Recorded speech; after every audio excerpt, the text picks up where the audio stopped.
Hello, j'espère que vous allez bien. Dans cette vidéo, on va voir qui est le psychopathe le plus effrayant que vous ayez rencontré. Cette vidéo vous est présentée par la chaîne Questions-Réponses, la chaîne où vous trouverez réponse à tout. Aujourd'hui, les réponses seront présentées par Gueril Tiresson et Patrick Crosset. Nous allons commencer avec la première réponse de Gueril Tiresson. Ayant travaillé 10 ans comme bibliothécaire dans un prison maximum sécurité, je voudrais dire que les psychopathes généralement donnent un impression très sympathique pour autant que ce soit dans leur intérêt de vous flatter. La prochaine réponse est de Patrick Crosset. Ces cases me font peur. Aujourd'hui, je suis tombé sur une conférence TED, intitulée Inside the Mind of a Procrastinator, dans l'esprit d'un procrastinateur, d'un type appelé Tim Urban. Il a utilisé une histoire amusante sur un singe pour décrire la procrastination. Mais ce n'est pas ce qui a retenu mon attention. Ça a été la dernière diapositive de sa présentation. Source de l'image. L'image ci-dessus représente votre vie en semaine. Chaque case représente une semaine de votre vie si vous vivez jusqu'à 90 ans. Cela me rappelle toutes les fois où j'ai compté les jours sur un calendrier.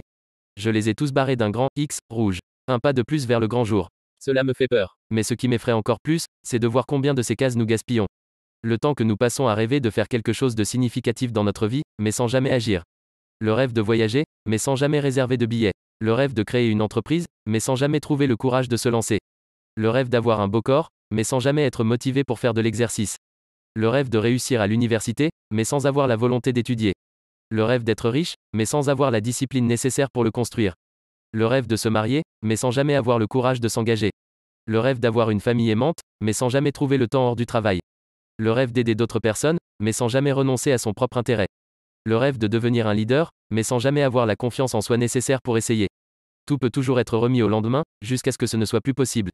Commencez à construire vos rêves, car les boîtes s'épuisent. La vidéo est terminée, merci d'être resté jusqu'à la fin. Pensez à vous abonner si la vidéo vous a plu. Les likes aident aussi beaucoup pour le référencement, vous savez ce qu'il vous reste à faire. On arrive à la fin de cette vidéo, vous pouvez continuer le débat sur cette question en commentaire avec la communauté. À très vite.